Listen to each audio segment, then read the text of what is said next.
Hello everyone. We've got a bit of a surprise unboxing here because this package actually did come to me a little bit sooner than I expected.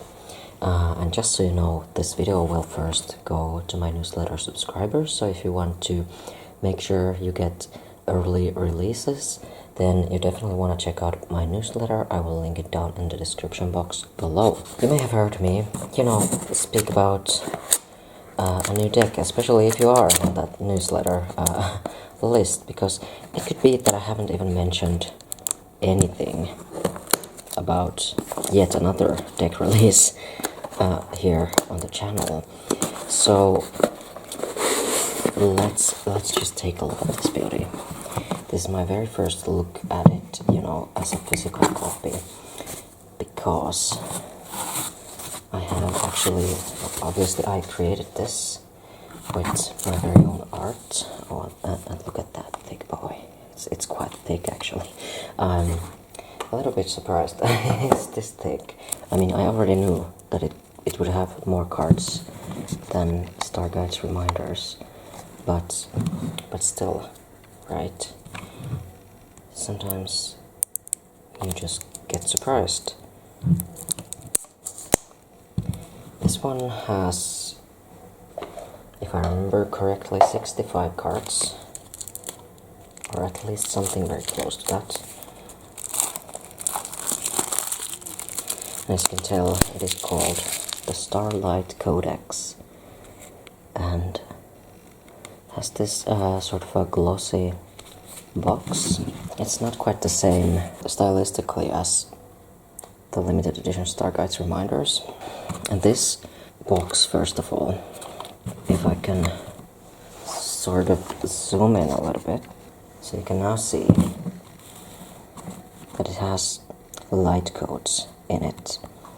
And you were probably able to feel this anyway, when you looked at the cards anyway, if you are able to see energy, if you're able to feel energy, you would be able to feel it. Okay, so there's a lot of light code art that I drew by hand, and then I layered up the designs with some royalty-free images, of course, and some abstract art that I made digitally, and put them all together and created this design. And of course these light codes are featured in the cards themselves, which you will be able to see as well. So let's just take a look at them and just take a good look at these wonderful cards. These beautiful, beautiful cards that I created. So this deck is just pure channeling, for real. So as you can tell, here are how to use cards and about the creator card. This is the same cardstock as pretty much any of my other decks. It's kind of this sort of smooth, it's not glossy, and it's sort of also not matte. It's something between. I'll also show you the backs of the cards. So this is the back design that I got for all of the cards. Let's move into the cards themselves. So, oops. You can probably tell at this point what these cards are about. Okay, so there are star beings, and then there are messages from them.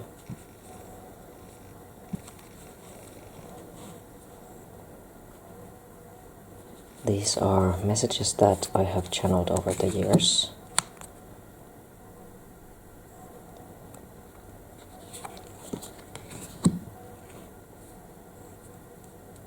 And I decided to turn them into an entire card deck, and you can see there are light codes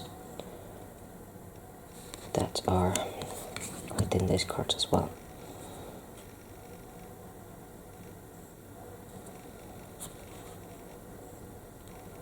And I do hope that the lighting is good and you can see everything here.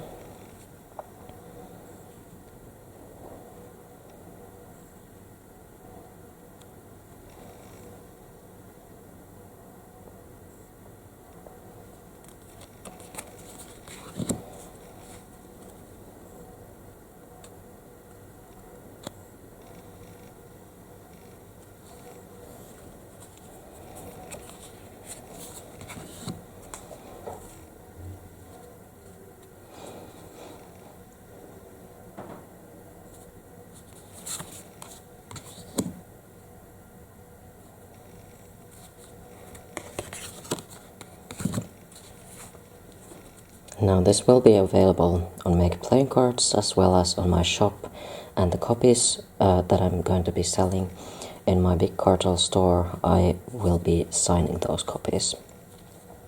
So if you want a signed copy, that is your way to get it.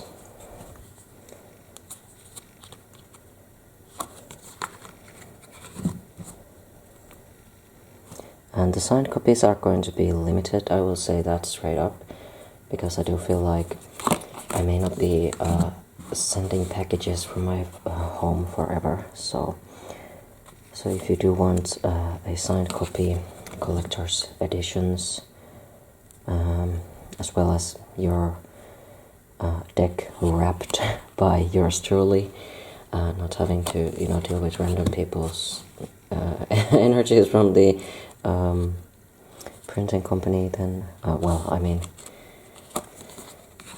it sort of happens when they make the cards anyway, but at least I will have a chance to like cleanse it a little bit before I send it off to you and sign it and everything, so you will then be able to enjoy these cards.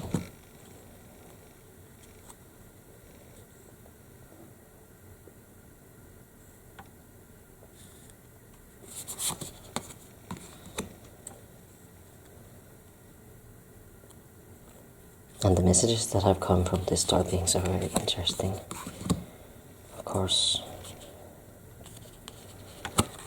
And as you can tell, there's a different number of cards for each being.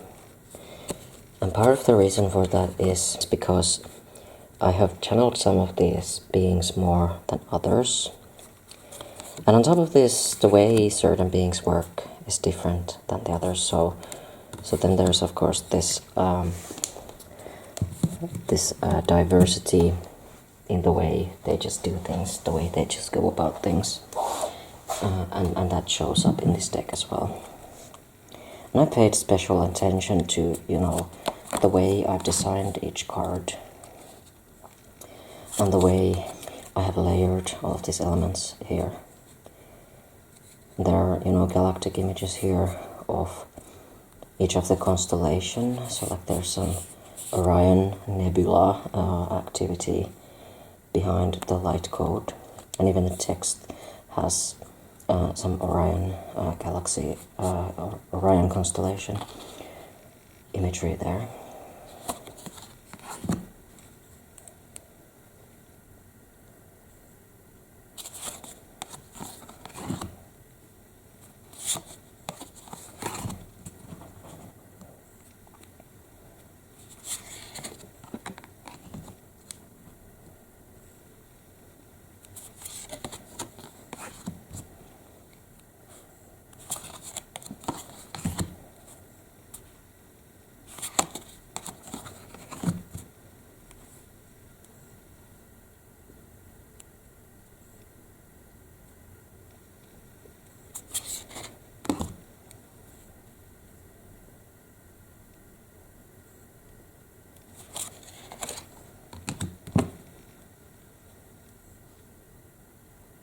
The sun is setting, so I might have to use my light to make sure you all can see these cards properly.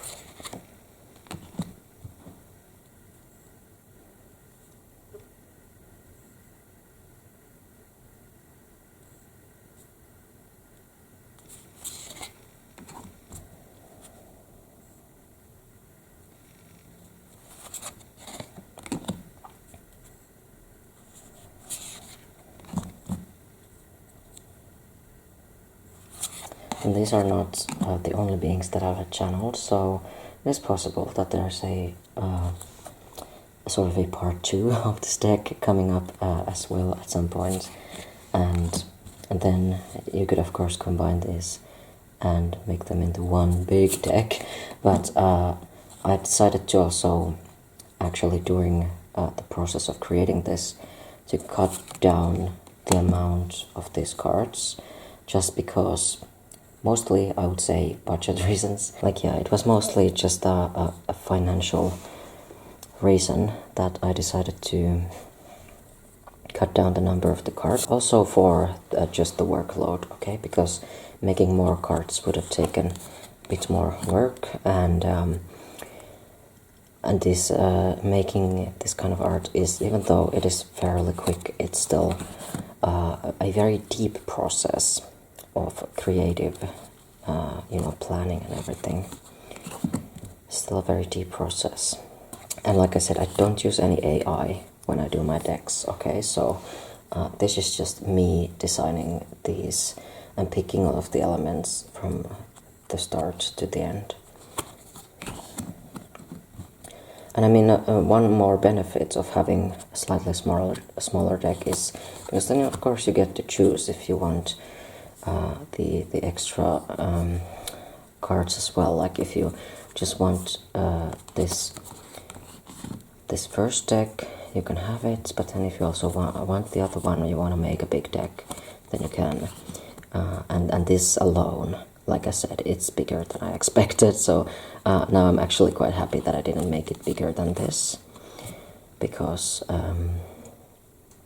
if I would have made it bigger, then it would be quite a bit harder to shuffle, especially with my small hands.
It's the shuffle test.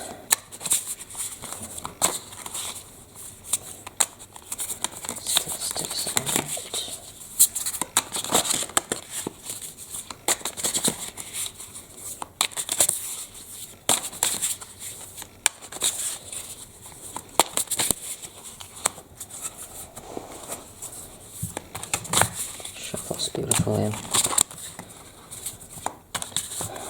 And I'll get us some general messages. I'll just do one card for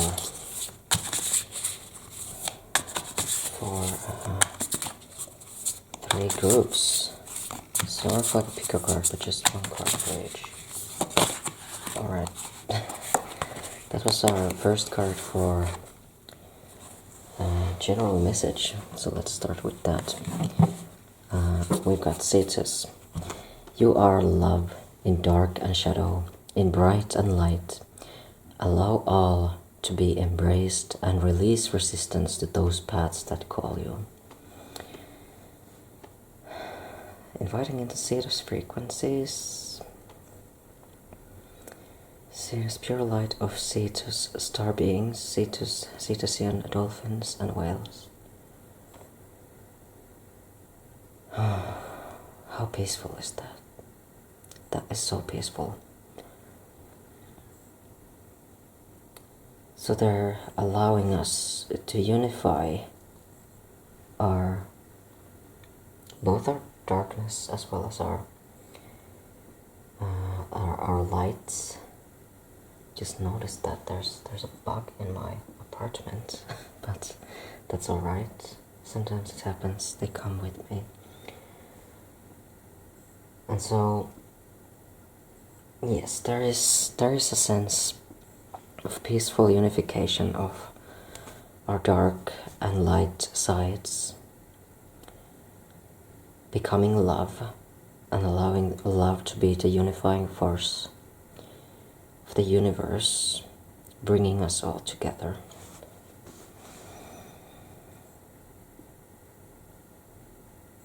And this is all about that all-encompassing sort of love, if that makes sense.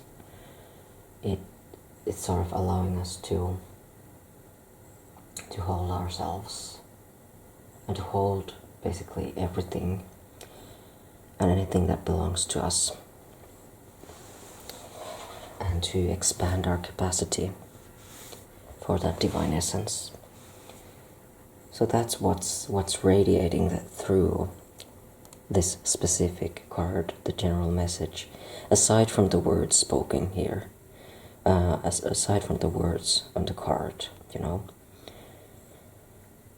And it's also about releasing blockages, releasing blocks to our highest good, our highest destiny, as we can sometimes build resistance towards what's good to us, and this is a highly healing card, a highly healing frequency that's coming through the essence of the Cetus star beings, and they're showing us that there is great peace in being ourselves and embracing our paths and moving forward on our journeys to, of course, our highest good, our highest destiny, our greatest evolution. That's the word that was wanting to come through. Okay, so just set this aside and do our 3 cards now that you can pick from. One card is already there.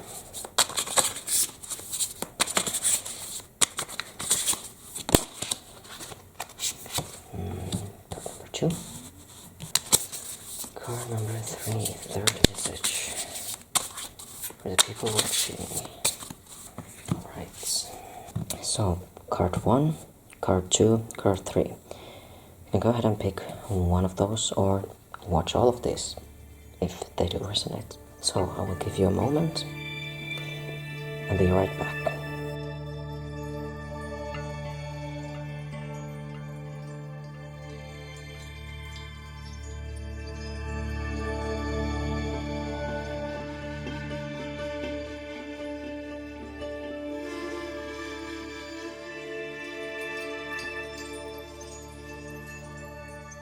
Alright, card number 1. Your message is just pure, serious light codes. Inviting in the Syrian star beings of pure love light essence. Okay, that's interesting. Okay, so the Syrians are asking us to embrace the chaos, okay, because there's a sense of a little bit of chaos in the air, and it's not necessarily a negative kind of chaos, it's just very busy energy. And they're helping us integrate that sort of chaotic energy. Not necessarily, like I said, it's not negative chaos, though that could be included. So what seems to be coming through this message here is that there is gift in that as well. And it's to understand that just because the energy may be sort of all over the place, it doesn't mean that there isn't a point of integration or a point of sort of allowing ourselves to turn that into something benevolent. Okay, because growth happens everywhere. Growth also happens even in the dark times and even in good times. So this is more just about discernment, and this is about learning how things start to shift, how things evolve when they shift. So how does that evolution really show up when things start to change, okay? Because even in the energies that we may not feel are so pleasant, perhaps, that is where we can also start to transmute that, we can start to alchemize that, and we start to bring new energies into our reality. And we can start to learn how to use those situations for our greatest good. And there's some sense of clarity that is going to come after the storm, okay? So that's another message that they want to pass to you through me. Okay, so let's move on to card number 2.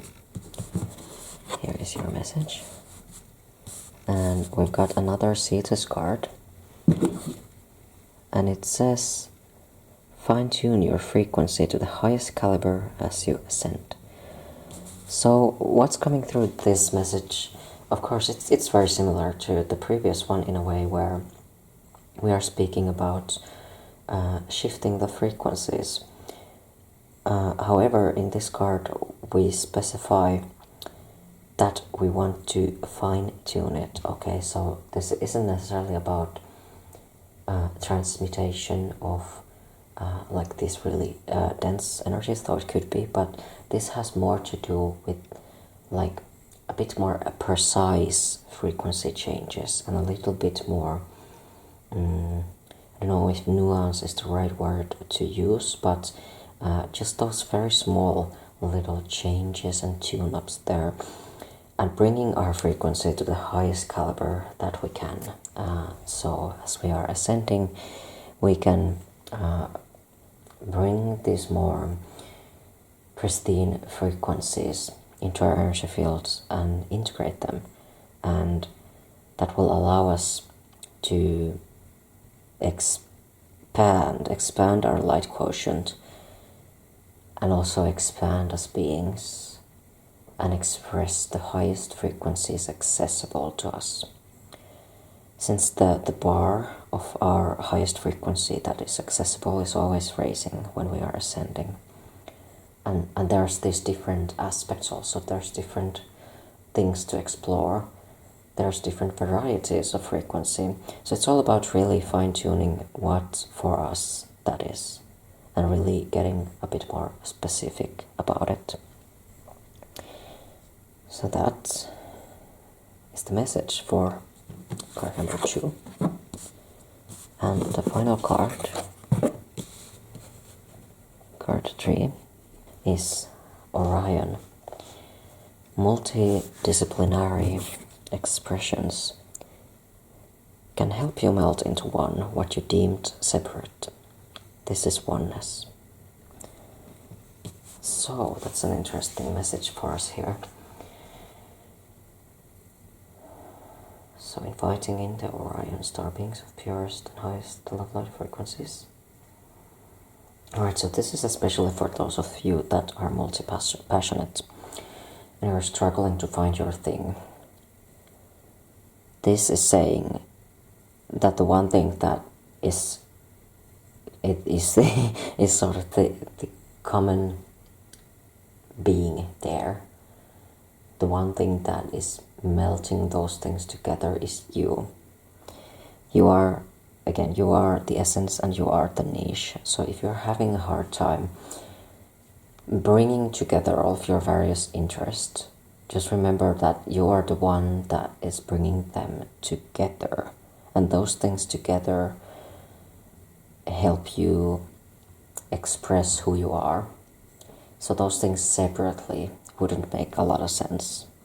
And all of these different parts of you, of these different sides of you that you show to different people perhaps, they are still you. They are not different people. You are that one person, one being, one star beam in the middle of all of these. All of these parts of you make up who you really are. And you don't need to, compartmentalize yourself so heavily. You don't necessarily need to be this thing to those people and that thing to the other. Because you are always you, anyway.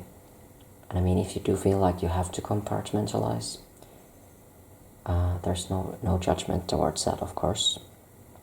But just remember that you shouldn't need to chip away pieces of yourself just in order to be liked by certain people, or just in order to, survive in this realm, in this human realm. And what we deem separate, again, the separation complex is very ingrained in us humans. We often think that we are separate from spirit,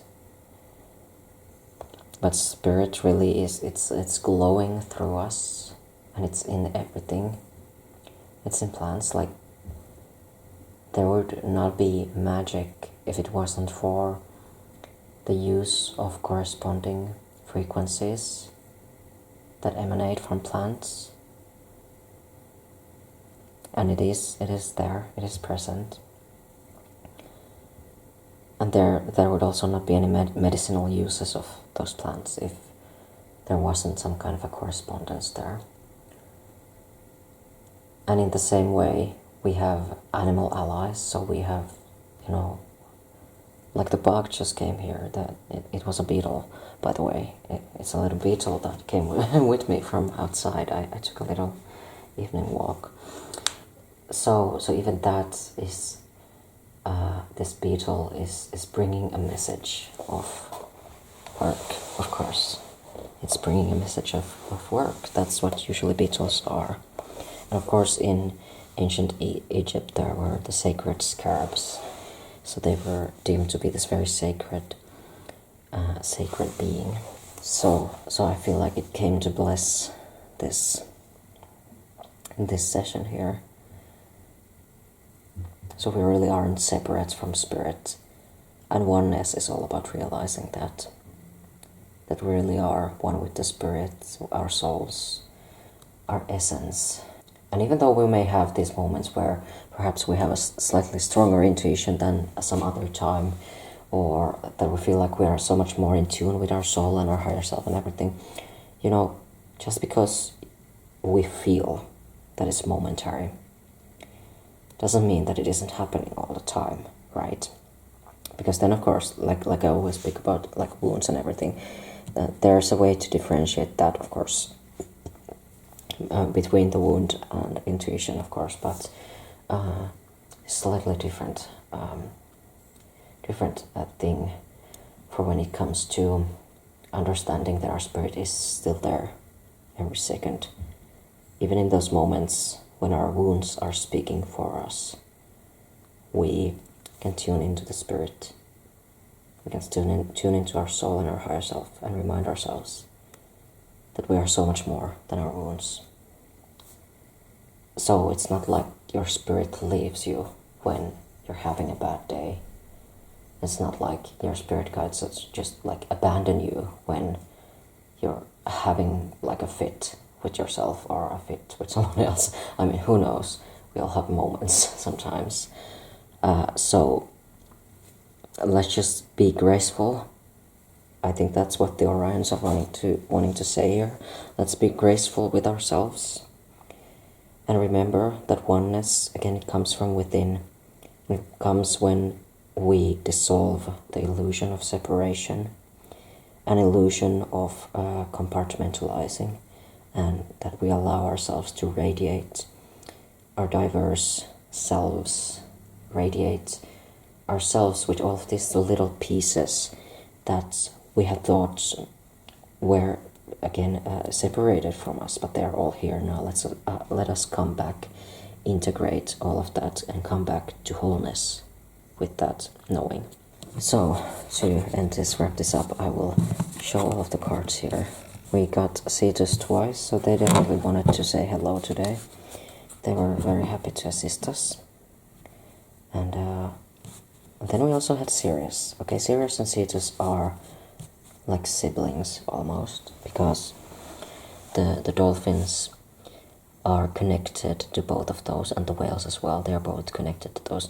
Then we had Orion being a bit of an oddball here, a bit of a weirdo here, but still connected. Orion and Sirius are both very mental frequencies. They are very tuned very much in tune with mental and astral frequencies, at least. And they can also both be very talented with grid work, partially because of the astral aspect. And of course, with the higher dimensional Sirians and Orions, they can also work with the crystalline grid and all other kinds of grids.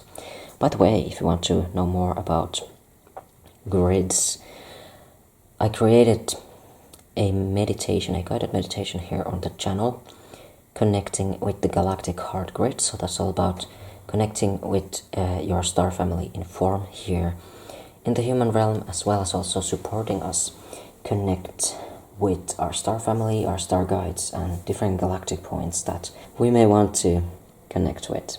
And so that should also be really useful if you're looking for that kind of supportive practice for your starseed journey.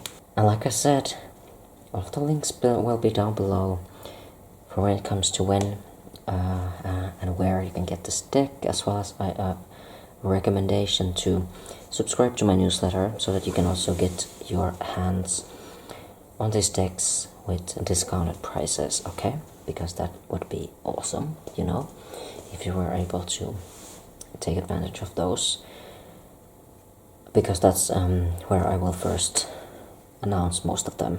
One last thing before I let you go. If you want to know more about your starseed origins, I have created a wonderful course all about that. There are 12 different star beings, as well as 3 different practical classes. Basically 2 practices and 1 theory class that are going to support you in coming into a very deep connection with your starseed origins. So it would be really helpful if you are actually wanting to find out what your starseed origins are. And maybe if you have struggled to, find some more specific information, I think this course would be really helpful for you, because I actually go into much more specific details than a lot of the free content that is out here. Like, I go beyond just like, oh, they're so sensitive, or oh, you might love animals, then you are the starseed. Like, I go way beyond that, and you can already see that in the shorts that I've made about the starseed beings, right? I go much more specific, those shorts. And in the course videos, well, you can imagine that if I make a 1-minute video, by the way, I created these shorts when I was filming the course itself, so the same energy is there. It's like the same energy in those shorts as it is when I filmed the full course video. And there's even more, of course, even more deeper activations in those course videos, because each class is made of an informational portion and an activation portion. And then there's also handouts with like astrological degrees and cool stuff like that. So it's like a really in-depth course, and it's not overwhelming, right? Because it's about 4.5 hours long total, but it still has plenty of information that is much deeper than a lot of the free content out there. So it would be easy to take in a week, in a weekend, but I would recommend pacing it a little bit just to let the activations kind of settle. But I would highly recommend you at least check it out. And if there's any discounts, I will make a pinned comment and put it there with the timestamps. So then maybe if World Divination Association is having a discount code available, I will drop it there. And that's it. Thank you for watching this video. If you want to see more like this, please subscribe if you haven't already. Give this video a thumbs up. If you love the messages, drop me a comment below. Thank you, and I will see you next time.